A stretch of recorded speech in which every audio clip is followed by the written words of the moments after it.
Standard Gains Podcast, episode 10, take 1. Here we go.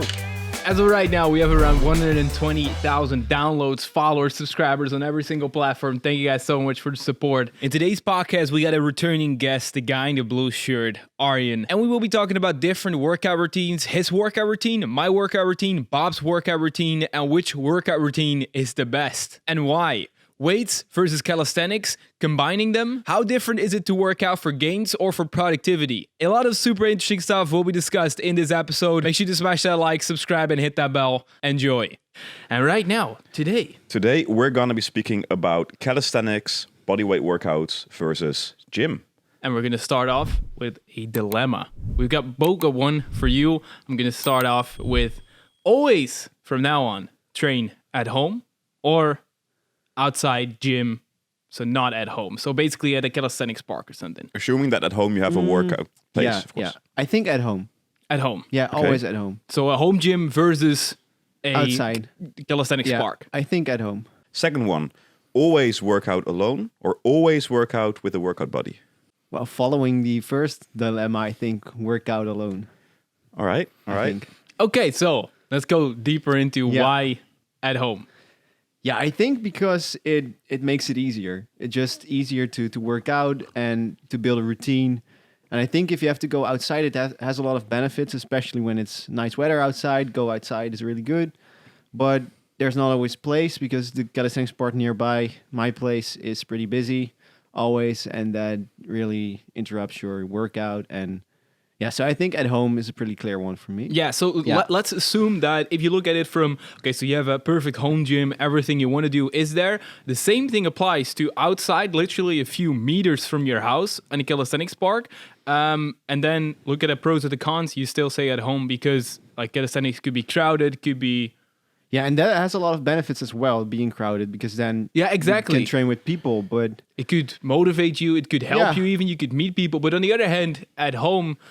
It might be like there's no waiting time because like certain stuff is people already busy, like they're doing their stuff. Yeah. And I also like just getting in the zone and just effectively do your workout within a certain amount of time. I really like that as well. Yeah, what I noticed at the first lockdown, I don't really have a proper home gym though, so that's different, is I found it pretty hard to, I was at home and then sometimes at a workout, like, I'll just walk there for a minute in between, and then 20 minutes later I found myself chilling on the sofa. And so that's definitely a thing, but I would say at home you can sort of, if you have a proper gym, it's a lot easier to go at it.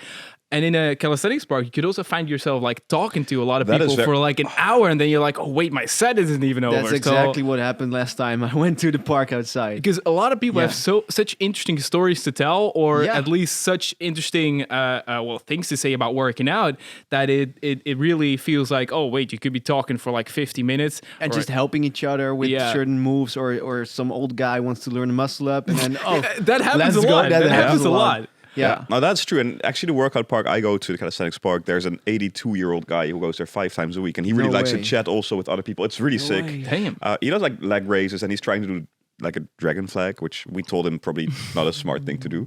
And even with resistant bands, pull-ups. So it's super inspiring, but also before you know, you're speaking with him for like 20 minutes because it's like a cool story. And it's cool in a way, but it's also not the best when you look at your workout. And also, I would like to add that recently I have a pull-up bar outside in my garden, so that really helps. Gives you the same outside feel. Luckily, we can have both, so we can sometimes go to the calisthenics park. That is my optimal way of training because I like in my own zone, like in the gym, have everything here, nothing else, and then sometimes to go to the calisthenics park, talk with people. Something that we encounter, which is different than other people, is that they might like recognize us and that they want pictures, or they want to work out together even. And also then you feel the pressure to do cool stuff. Yeah, you feel the pressure to show like, oh yeah, I am the calisthenics athlete you're following, or I am the guy that you're following, instead of just going at your normal pull-ups. That's why I like working out at home now, just like in my own zone. All right. So the second one, you said, of course, because of the first one, always alone. Well, I think because that getting into the zone really helps just to focus on the workout, the task at hand. But it's hard. That's a close one, because training with someone, especially we did years ago, we trained together always, and that was amazing. Sick. And just motivate each other. And I think I actually recommend working out with a partner. I think so. I would say the same thing. I like. I would say like alone if I can only have one, because then I can do whenever I want, whenever fits my schedule. I can go with it like with an hour and a half, and I can go back to work and just had a great workout. But on the other hand, if I would have the 2-3 hour time that we had in like the calisthenics park, then I would definitely 100% go back at that every single day. But for optimization alone, I think it also depends how strong your internal motivation is. Because if you want to go alone, you need a very strong internal motivation. I think a lot of people really want to get the results, but the bit of the push from, we're supposed to go to, well, in my case, more the gym than calisthenics, where we have to do a workout. Shit, I don't feel like it, but Stan's waiting for me. I have to go. So then the external push is there as well. And I think that's the benefit, but you're not as flexible, of course, because maybe you're working till 6, I'm working till 3, I want to go at 3, you're at 6. So yeah, pros and cons, I'd say. Yeah, that's a really big pro. I think for us, the same thing actually applies with the external motivation, because we want to do cool stuff on our YouTube channel, on our we need to be on top of everything. So our external motivation is not our biggest, or maybe for you, nah, you're on top of it. I mean, yes, but for a lot of years I had like this gym buddy, and that really helped. That really pushed me from doing sort of like I used to go like 2, 3, maybe 4 times to every week 5, 6 times, and now that changed because I have that habit. It changed, but it really helped me get that habit. Might challenge you as well. Like, I mean, it depends on the person so much. But if you're like both really competitive or not even competitive, but just like to challenge yourself, like the deadlift heavy, for example, and just set the bar high every single workout instead of just going at it like, oh, let's follow this random routine, let's do 5 pull-ups, then it can also lead to drift to low performance. It can go both ways, but I think motivation and really getting for like performance, it could definitely help as well. Depends on the person. And a fun little fact, when so the friend of mine with who I did the workouts, he is I think like 1.95 meters tall, so like 6 foot, I don't know. He's very tall. I'm not really super tall. And it was, so the bad thing about that was if we would go squatting, he would put the bar on the place and I would have to jump. So he was breaking his back, putting the bar back, and that sort of, and in the gym, because I thought about this, because you said like you're pushing each other. He was always, the compounds, he was much stronger than me. Definitely. And then we went to do calisthenics, and all of a sudden, everything was easy for me. At some point I could do a front lever, like, good luck. If you're 95 to 100 kilos. Oh, if you've never done that, then that's going to take you months, maybe years. But especially if you're that tall. Years to learn. Yeah. And so all of a sudden I thought, hey, wait, now I'm like the guy who can actually do more shit. So that was, but it's cool. It was like a little competition, but in a good way. And we kept pushing each other. I think we actually were pretty on the same level. Yeah, so that was also point. That was fun, and maybe like some better at certain stuff. So you were, for example, better at some point at the back lever, and I couldn't do it yet. But I really wanted to get there, so I was really like working hard towards that to get on the same level, and it vice versa. So it works like that. Yeah, so, especially if you see he can do it, then you feel like, oh, I should also be able to do this. Yeah, so, yes, and then learn from each other. So yeah, it definitely has its big pros. But for optimization, that's why we probably said, and luckily for this one, we can also have both. But there is clear answer, so that's nice. Yeah. All right. So normally now we would go to what is a standard day and those things, but we already had an episode with you. So if you haven't seen that episode, check it out. Super cool about who the guy in the blue shirt actually is and how he became the guy in the blue shirt and a lot of things. So make sure to check it out if you haven't. What do we do? What do we do? Yeah. What do you do? What do I do? Well, I think we hinted at it already. I mostly do calisthenics. I train skills, I train volume, but I also do weighted calisthenics, and I think that's a perfect mix, but we get into that later. But also do some compounds like squats and deadlifts from time to time. And that's it. I second that. Basically that. Yeah, I do like calisthenics mainly, 80% calisthenics, and then skills as well, combined there, and basic stuff like that, but also some heavy compounds. Yeah. Okay. Yeah. For me, it's always been more gym. Until about 7 years ago, I did 2 years of only calisthenics. Went back to almost only gym, and now we had the lockdown, so I did like a year of only calisthenics. But I would say for me, it's more with weights in general that what I do. And he's saying 7 years, and we haven't even trained 7 years. That's true. That's true. I think I went to the gym like probably 13 years ago for the first 13? time. 12, but I mean in the beginning it was like okay. like a lot of people start with like a bro split and had no clue what I was doing. And actually finding a gym buddy who was really reading up on it and really interested in it helped me to actually get more gains. And also the facts and the science and stuff like that. Exactly, because he was much more into that, and I was just like, want to get a girl. What do you Let's go to the gym. Want to get a girl. And it's fun how you now sort of grew into like more because recently there was a study found, that's what you told me, and I found very interesting, that your entire workout, you have more performance if you cool your hands during the workout. So you grab something cool in between sets, your performance will go up by 30%? No, 300. So 300? Your progress, and it's super cool.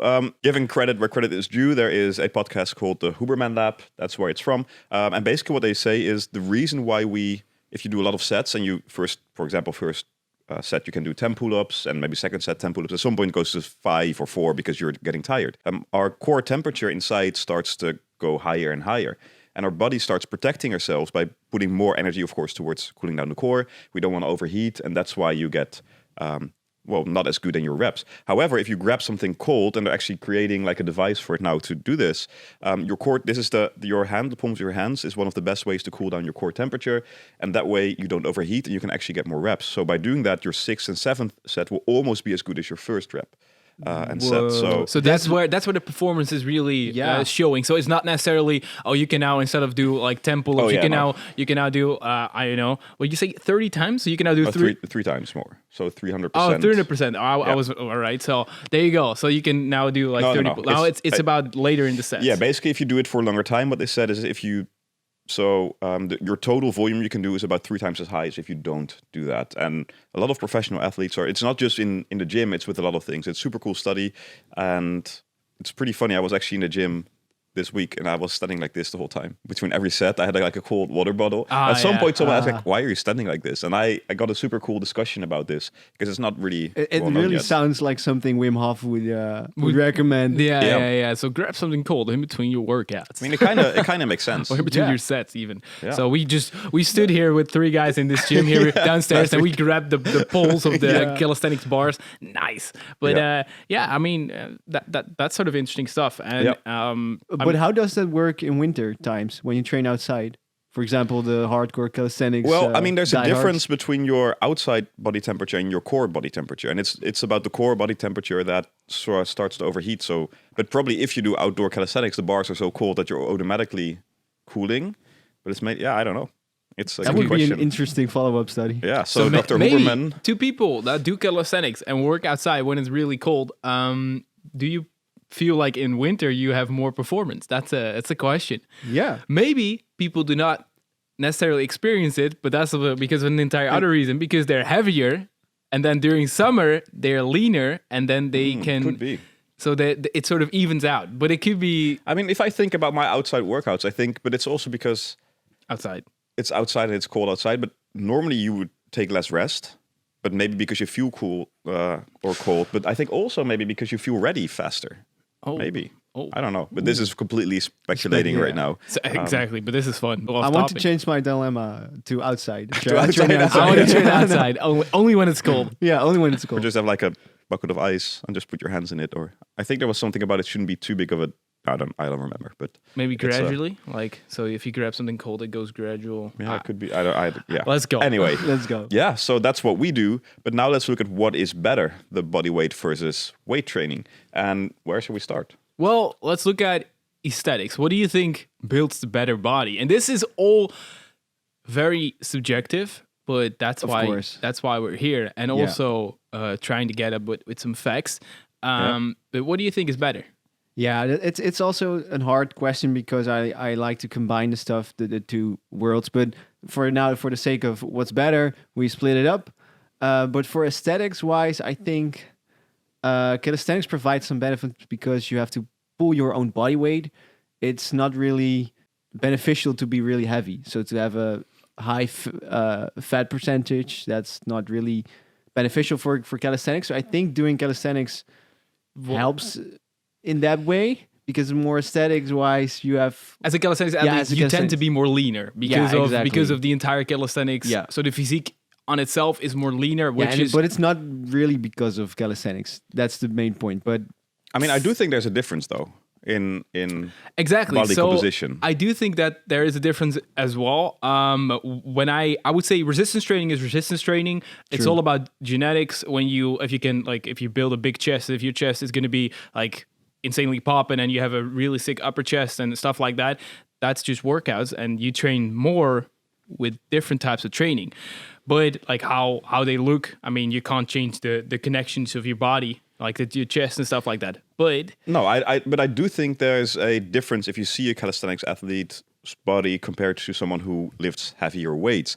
Because I actually saw a difference sort of from going from the gym to calisthenics. Like the way, it's hard to say, it's a bit fuller. I think the muscles, if you go to the gym with weight training, it is. But with calisthenics, there's a lot more like small little muscles you need for balance. And like if you ask me, I think the physique of a calisthenics athlete it looks more natural, and with that, I think it looks better aesthetic wise. The only thing is, most calisthenics athletes don't have legs. That's a big one. That's a big one. Fair. But I also want to add that weight training does provide a benefit with isolating muscles and really work on your weak points, where calisthenics more focuses around compound movements and general strength. So I do think that if you want to perfectionize your physique, weight training really has an advantage over calisthenics to be able to specialize certain muscle groups, like the rear delts. And of course, you can train, especially with rings in calisthenics, you can do a lot of exercises to isolate as well. But I do think the bodybuilding weight training has the edge there, I think. So when I look at the cliche calisthenics athlete or a cliche bodybuilder, or at least like men's physique stuff like that, I do prefer the men's physique or bodybuilding in terms of how well built it is. So that's my opinion there. Better in proportion, maybe. Yeah, and also just like you said, they can isolate muscles more and thus work on certain muscles more specifically. But I do think that people who train weights and do more bodybuilding stuff, they focus on their physique and just also focus on their weak points. And calisthenics athletes aren't that much focused around their physique or weak points. Of course they are. We are. But of course they are. I get your in point. a different way. In a different way, especially people who train skills and just want to get more reps, stronger in calisthenics movements. Exactly. It's a completely different sport. So it's not about, I mean, the physique, everyone is busy with it. Everyone is working on it. Course, but it's like, let's say the isolation movements for bodybuilding, the time they spend on that, much more time as a calisthenics athlete is spent on getting that one arm pull up instead of that bigger bicep. You know, it's that difference, and that is, but that's a completely different story. So that's not really about physique. Just a little sidestep here. I actually had a workout last week with a guy who is a men's physique athlete, and at some point we did some core training. I mean, if you look at him, you would expect him to have a much stronger core than me. However, he had to stop after like 20 seconds the whole time. So there's such a big difference, I think, because in calisthenics, you always activate your core. If you want to do any skill, even pull-ups, everything, it's all core related. But of course, and I think that illustrates his point, bodybuilding, men's physique is more looking at the aesthetics and making sure it looks best. But calisthenics is more like what's functional and what do I need in order to be able to progress and have that sort of skill. So we're working from looks, which is very subjective, but with bodybuilding, you would say you can work on specific muscles a little bit more, which is why it could be superior. But depending on like the small muscles, like you said, you could also work your back, for example. Like there's so many small muscles in your back that could make it pop a little more. But if you look at functionality, then it's a different story. Then I would say 100% calisthenics. Yeah, but I also want to say that if you properly schedule or structure your calisthenics workout, you can make it like identical in the way of isolation and muscle groups you work. So I think that there's an option, but it's more convenient for people who train at the gym, I think. Definitely. Yeah. So I think another very interesting one is injuries. Injury what is sensitivity. where do you get more injuries? I think that's a double-edged sword. Definitely. For sure. Because with calisthenics, you train more of your tendons, your tendon strength, and also just provide a little bit more stress on the weaker parts. And that's why they become stronger and you get more resistant to injuries. But the risk of injuries may be also higher because you push your body a little bit more. So there's like I think you guys, there's a YouTube video from you guys doing like 8,500 push-ups in a day in total. And I think that's 2.5 weeks ago right now. How are your elbows feeling? A little sore. And again, it's very extreme. That's not a normal workout. But yeah, but the fact that, well, let's look at calisthenics from its core. If you look at basics, pull-ups, push-ups, it definitely, like, it's basic, right? So it's on like hard on your tendon could be but it should be fine. Should be fine. That's pretty safe. And then as a beginner with weights, I would say, or as a like guy in gym with weights, there's a lot more ways you could probably injure yourself because of like it's not your body, so there's like something external.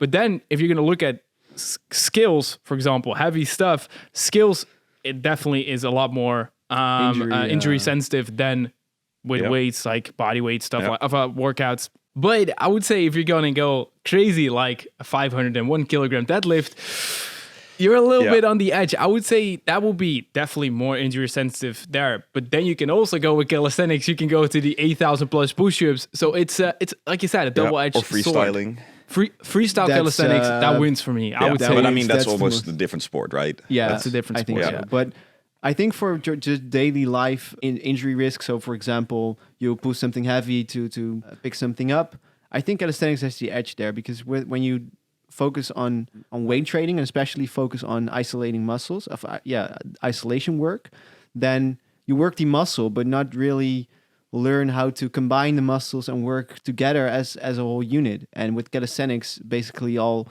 compound movements, you really learn to work with your whole body. And I think also the stabilization muscles really helps to protect your joints. Yeah, and I think maybe going back to, so normally if you do it properly, but I think with it, that's both. So if you first go to the gym, it's pretty important to start with machines. Don't pick up dumbbells or free weights yet. Just let your body get used to lifting something external. Resistant. A lot of people start benching straight away, do like a lot of dumbbell things, and because you don't have the stabilization, you're not used to it, you get injured. Same with calisthenics. Start with basics in order to, if you start with the human flag your first workout, you're probably gonna screw up your. I mean, let's be honest. We all start relatively fast with cool skills. Yeah, we try to as fast as possible. Yeah, but we shouldn't. Now, I think in terms of like injury, one of the main things with I think going to the gym is, if I think about all my friends who go to the gym, we're not really used to looking at our flexibility, and that creates an issue picking up things like you said, going heavy on deadlifts. If you're not flexible, you're actually gonna screw up your back or do other things. In the calisthenics community, I think it's much more normal that you actually also work on your flexibility, because if you want to do a proper handstand, if you want to do those things, you need some flexibility, and that in turn prevents a lot of injuries along the way as well. So for injury sensitivity, you would say, well, if you're gonna go for free weights or just like weights in general, it would probably be more injury sensitive than like basic calisthenics, right? Yeah. If you just do basics, but calisthenics would win this injury sensitivity if you're gonna go like to skills or stuff like that. That's so hard on the tendons and the joints. But then you can also go crazy on weights with the heavy deadlifts and 501 kilogram stuff like that. Yeah. But actually, just if I think about, I've been injured a few times in the gym. It's always with the lighter weights, because if you pick up a very heavy weight, you're going to make sure your posture is really good and you're really thinking about it. But for example, with a warm-up and you pick up a relatively light weight or you're doing something, then you're not really paying attention, you pick it up and you actually get injured. So that's also a fun little thing. Yeah, that's and interesting. The form as well, like form in calisthenics is very important, but because it's body weight, I feel like if you do a push-up, you would have to do a push-up really weird to get injured there. But to get a bench press, you wouldn't have to go really heavy. You just have to get the wrong like grip angle with your shoulder. Yeah, wrong anger, the wrong anger, the wrong angle, and you're sort of done. Yep. So I would say that's definitely more injury sensitive then. But then again, calisthenics can win again with crazier stuff like 8,000 plus push-ups or freestyle. Because you're never going to do 8,000 bench press reps. No. So that's something you would only do in calisthenics, shit like this. You could even do it there as well, but that is like No. Nah. And like freestyle, calisthenics freestyle, that would probably win. With every sport, I think. In injury sensitivity, maybe win. Skateboarding would tie up with that. All right. How's that? Like camera guy's skateboarder? Is that very bad? You see my back? You see my back. Oh yeah, he dropped that recently. Okay, so next, muscle gains. So if we not look at aesthetics, because that's what we did. Like if we look at really building muscle, maybe as fast as possible, as dense as possible, like.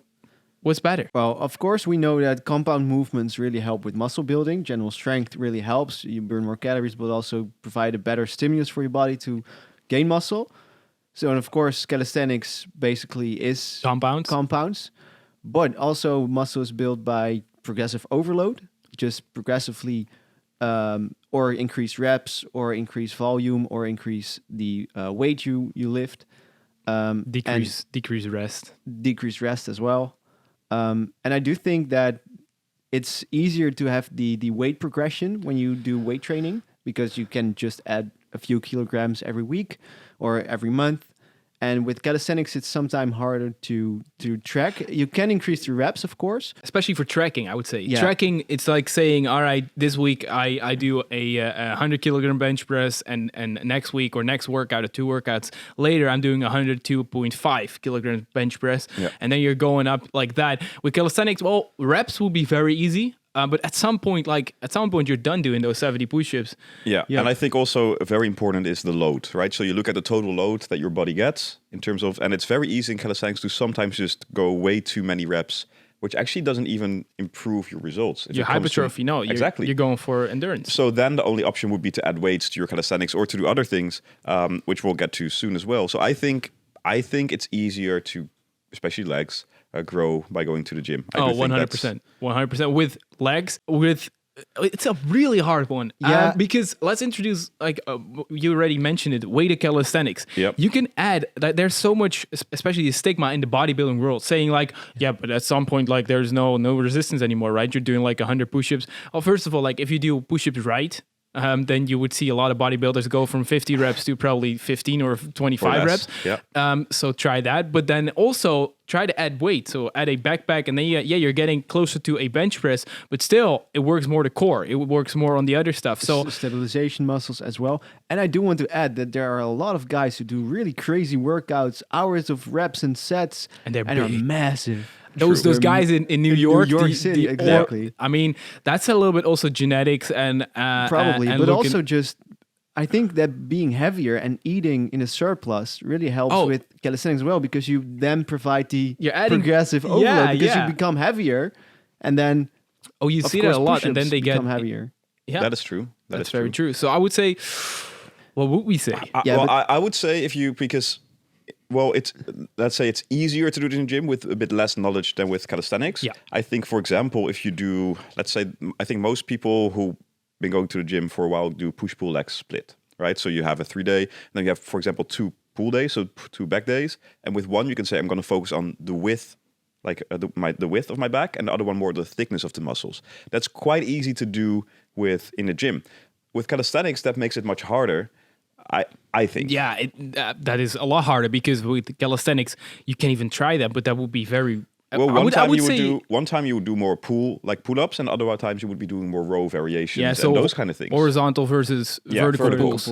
Yeah. Yes, and sort of yes and no, sort of, because I would say I do them in one workout just to go a push-pull leg sort of split, or upper body, lower body. You could even do that, and then you get a little bit longer workouts maybe, but. Yeah, I would say with less knowledge, it's easier to go into the gym and add progressive overload. If you're going to look at it hey, wait, let's add progressive overload by eating more, by reducing the rest, by upping the reps, by maybe even going for 1-arm pull-ups instead of normal pull-ups, like that. Yeah. But that's such a big jump as well. So you need probably more knowledge in calisthenics to even try stuff like that. And I have to say that skills like the 1-arm pull-up, there are some skills that are pretty... good for muscle building, like the handstand push-ups, are pretty good for the shoulders. For sure. Oh, definitely. But straight arm strength, not so much for muscle building, I think. But, But that's also because for the diehard calisthenics people who only want to do bodyweight training, so no weighted calisthenics, then you also can increase the difficulty, the weight by changing the leverage. So, for example, doing planche push-ups or 1-arm pull-ups or front lever rows, that sort of stuff. Yeah. That's dynamic. That's more movement. But I would say that it's all about, simply said, time and attention. So if you're going to go for a front lever, then that is static movement, but it is time and attention. I would say I would never only do front levers for my back workout, but adding that isolation or that static movement, that constant time and attention for 15 seconds, 4 or 5 sets, that is definitely helping with the thickness of your back. For sure. So it adds. That's true, and that's something that in which you fun fact, like with the guy that we worked out with, the men's physique guy, he actually incorporated that a lot, like slow movements For sure, and yeah. and holds. But a lot of people, like I'd never done that. A lot of people in the bodybuilding world don't do any like movements that are very static. They're just like a lot of reps, obviously. And I think we underestimate the power of statics because a lot of people who do statics want to be very light because then Lean. statics lean. If they look smaller compared to the bodybuilders. Because they want to be light. Yeah. But I think if they would be like Eating in a surplus. Then it would be... I mean, the biceps of people who do planches are insane. That's weird. Yeah, that's so That's weird. And that's insane. that static. That's those holds. Exactly. Those holds for the biceps. Because I mean, people say gymnastic people. That's insane. Oh, yeah. Lord of the Rings. The Yeah. rings. Actually, little spoiler alert, we have two Gymnasts. coming next week. Olympic gymnasts, Olympic actually. So gymnasts. that's going to be very interesting. So definitely tune in for that. Yeah, and we can actually ask them this question as well because, of course, they don't lift weights, and I wonder what they say. So for muscle building, I mean, Because they that's try not to their stay goal. light. They try to stay light, no legs, Yeah. probably, I guess. Yeah. Yeah, I mean, because why would you say to a marathon runner like, hey, go get a bodybuilder physique, even though they don't want to, because then they're not faster. It's basically about performance and not about physique. Yeah. All right. But, we have been doing this for a while. I think beginners don't start with a planche. So for a beginner, you've never really worked out yet. What should you do? Like calisthenics or gym? I personally think you should do calisthenics as a beginner because first learning how to use your body, how to use your muscles, just get the muscle control and the mind-muscle connection with just bodyweight stuff is pretty safe. And also it's still, because you're a beginner, a pretty good stimulus because push-ups are still pretty hard if you're a beginner, especially pull-ups. Some people can even do a pull-up. If we're talking about starting, I couldn't do a pull-up and I couldn't do a proper push-up. So there's definitely enough resistance there. And I would say if you look at the injury sensitivity and stuff like that, what you just talked about, then calisthenics is the easy answer. Though I did like your answer of machines. Because that is literally doing all the work for you most of the time, all the form for you. You can't go wrong with that. But I am definitely on the calisthenics side. Yeah, but let me just, because you said something like, I couldn't do a pull-up. And I think that's why maybe there's also an argument for gym. I can start with a lat pull-down of 10 kilos. And of course, you can start adding 60 kilos of resistant bands. But I mean, you can very easily go, 10 kilo lat pull-down and then 15 or 12 and a half. So you can go towards that weight that you are able to do a pull-up. So that's true. It's like, this is getting like every topic. It's cool because there's so many pros and cons to both. I would say to that's a really great answer because it is, as a beginner for a mindset. Let's talk about mindset because there is something to say about what you said. Like, let's, instead of pull-ups, let's go for just normal rows, bodyweight rows. You can do the feet placement wherever you want, and I can guarantee that even with a band, there is some form of pull-up that you can work and that you can train.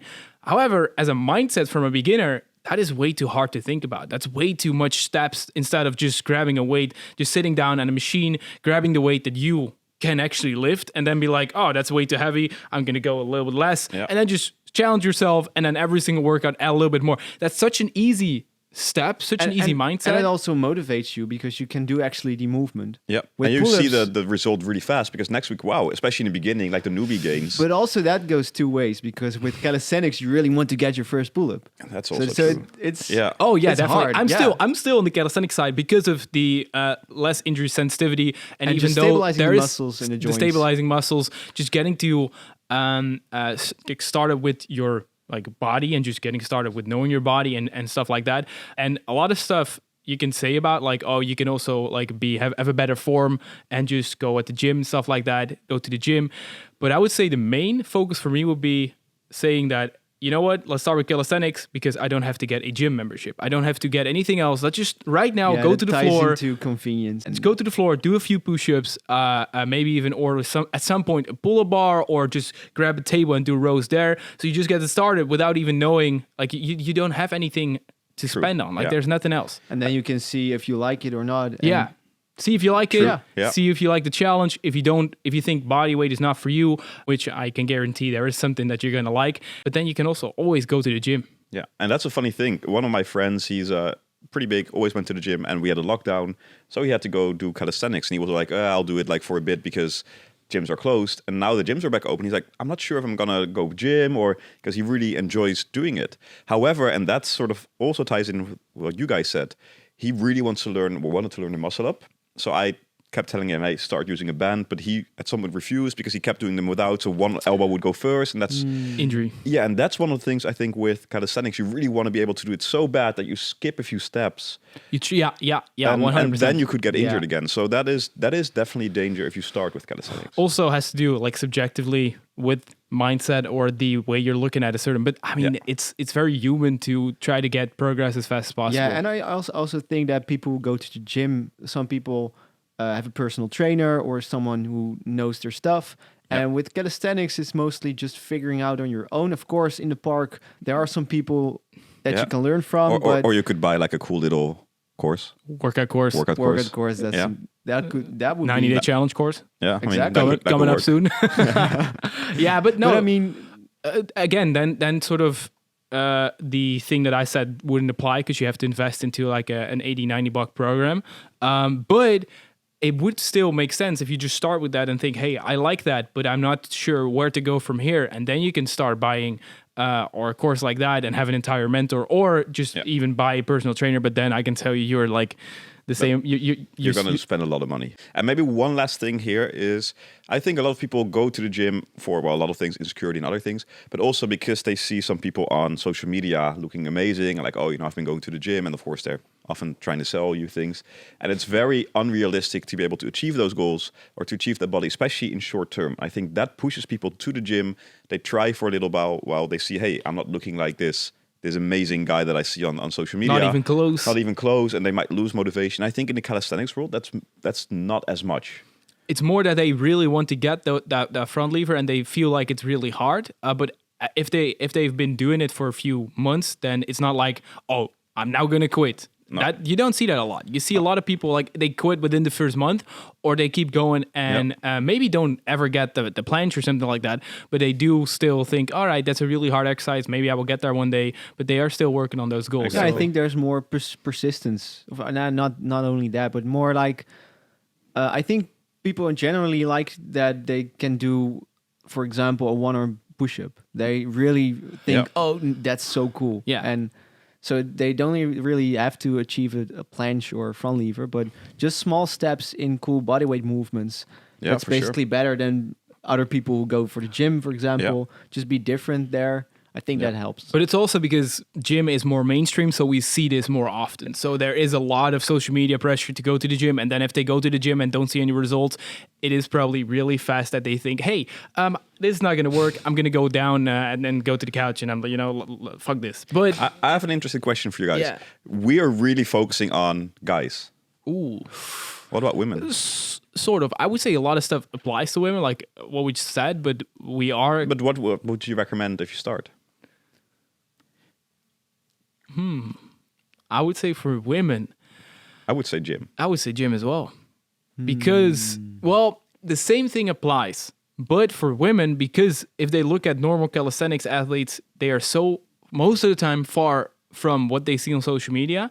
Because there are not a lot of women, especially big into social media. So if they see these guys doing even triple clap push-ups, which could be considered an easy exercise, relatively easy for women, that, I mean, I don't see a lot of women on social media do that, and thus they think they're far behind. But it is growing, though. Oh, it is growing, and it should be growing. The women calisthenics world is growing. There are some girls that are better than me in everything. But I mean, But okay, it's always dangerous to now say things because we're here like a few guys discussing. If I think about the women I know who go to the gym, their goals in terms of body, what they want to achieve, is something that you won't really achieve with as fast as with calisthenics. I mean, you could if you have some resistance bands, but it's more focused on lower body. In terms of body goals, then it's for me an easy answer. Yeah. Because like we already discussed, legs, I would say in the gym are superior to legs with calisthenics. And you don't want to get like really big lats or shoulders. They don't. Most time, women. But when it comes to legs, I do think that calisthenics provides some stability, explosiveness, like jumping, running, for sure. Just functionality. 100% again. Yeah. I also think that women don't really are that interested in calisthenic skills as men are. Well, maybe that in depends. general, That depends on but I would say the goal of muscle, which is for I would say most of the women is like the same thing as for guys. Like we want abs, we want to get the big chest, we want to get the big biceps. For women, it's more lower body. So then you get to the gym. The answer gym would be the easy answer. And how about the atmosphere? Because I think it's changing now, but especially if I think back a few years ago, I went to a calisthenics park with this girl, and she felt like all the guys were just staring at her. And in the gym, you have that a bit as well, but then you have like, there's so many girls already in the gym as and well. She felt like, I don't like this atmosphere. And it was also good weather, so all the guys were like shirtless, and that was like, for her, it was kind of intimidating, and she didn't like it at all. So I completely understand that. That makes a lot of sense. No, I do think it's changing now. You see more and more girls. And it definitely should be changing. There should be more, and definitely if you're a girl, like keep posting on social media. I get tagged more often now, like by girls. Like I bought the whey protein and I with cold brownie, and then they show some progress and they show and I'm sometimes really impressed. Like damn, they like you said, they're better than me in some stuff, and I'm like whoa. But that is changing. Yeah, but it's gonna take few more years in order to get sort of close to like the gym atmosphere, because the gym. It is such a mainstream thing now. You see so many girls in the gym from or on all Instagram. Different stages of life. Yeah, even a small female kids, only with but gyms. Also grandmas. Grandmas. Yeah, parents. Everything. I don't see my grandma or like your little niece do calisthenics. So, but I want to be that 82-year-old. Oh yeah, calisthenics 100%. Yeah. Oh yeah, and speaking of that, we spoke about it. And I actually met two. So one is in our park where we always go. I sometimes go to a beach where you can work out. There's also a guy in his 80s. He looks like 60, and because of calisthenics. Well, we spoke and he said, well. Workout. He said, he goes for like a long walk every single day. He still works out, not as intense, of course, as what he used to. But I do think just moving and also hanging out and speaking with younger people. They both mentioned that, which happens very easily in a calisthenics park. He said it really keeps also the mind young and keeps them super sharp. And I think that's a very big advantage, because if he would be in a gym, like no one would really go to him and speak with him. But in a calisthenics park, everyone is like, oh, that's so cool and how come. And so inspiring. I wanted to say that you can get that in the gym, and that's, again, super subjective to the gym. But if you look at it really, like, honestly, then in the calisthenics world, that happens every single time. Yeah. Basically. And in the gym, there's not a lot of people going to you in the gym. They're just finishing their workouts with their iPhones. And they're just like, they're done with the workout and they're focusing on themselves. And calisthenics athletes, not to say that calisthenics athletes are less sort of focused on themselves. Definitely not. Nope. They're just more interested in other people that also do calisthenics, especially if it's someone new. Could also have to do with how new the sport compared to. Yeah, but I mean, there's always like a little community. Right, with calisthenics, and I think that's a very big benefit. Although sometimes I love just being in the gym, putting like my earphones in. Yeah. I'm just doing my thing. I can push, and that's of course the home versus outside sort of with calisthenics. But that's also something I enjoy. So, yeah, I mean, let's get to a conclusion, I think. Yeah, I also want to say that there's nothing wrong with combining the two.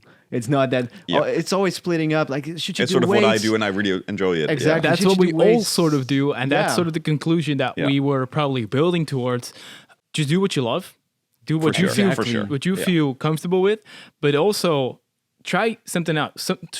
Try something else out. Like maybe you like it. Maybe try calisthenics if you haven't. But also to a lot of calisthenics people out there, try to go to the gym or try it once with a friend, or try the deadlift, try the squat, try to incorporate those big movements, for example, and you will see more gains, 100%. And it's fun. Just lifting heavy stuff is fun as well. It's fun. At some point I had a new deadlift system downstairs. Like the first podcast ever, you said, I deadlift every single day. I deadlift every single. I had it stand there and I just warmed up a little bit, and then I just grabbed the bar and just did a few. Not really injury proof, but definitely not. But and also what you said, like we spoke about gaining muscle and those things. One of the most important things that we didn't even mention is switching up what you do. If you do the same thing, your body got used to it, starts to sort of protect itself. And if you go from calisthenics to gym or other way around, I had the best gains when I went from the gym to calisthenics, because my body wasn't used to it. And all of a sudden,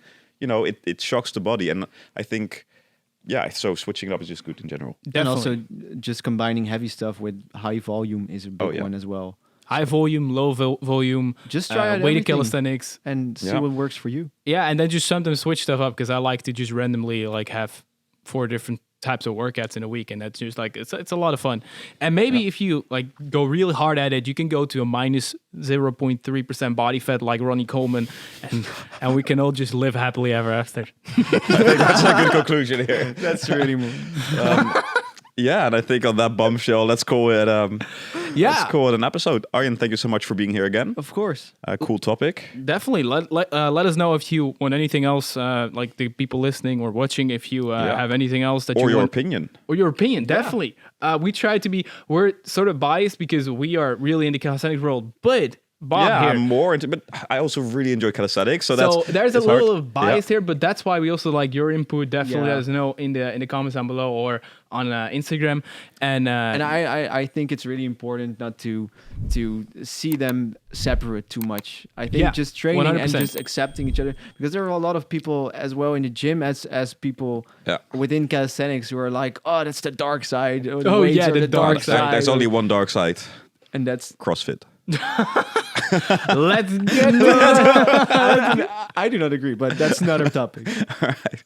Yeah, man. Yeah. Okay. That's a very also controversial, but hey, I think the reason I say this is I think in the calisthenics world, people don't really like, especially the butterfly pull-ups. Oh, yeah, they hate the butterfly. I hate the butterfly pull-ups, but I do think that the purpose of doing more pull-ups, it's efficient. The philosophy of CrossFit makes sense. Butterfly pull-ups, no. Let's not get into it right now. We will continue though in the bonus minutes. So go to our Patreon if you want. If you want to support us, we invest a lot into this podcast. We would really appreciate it. We have bonus content in every single episode, and maybe we'll talk a bit more about CrossFit. Maybe not. We'll see what we'll talk about in the extra content. Maybe exactly. Maybe it's going to get controversial. We're all going to get cancelled. Who knows? Who knows? See you guys in the extra minutes. Drink your water.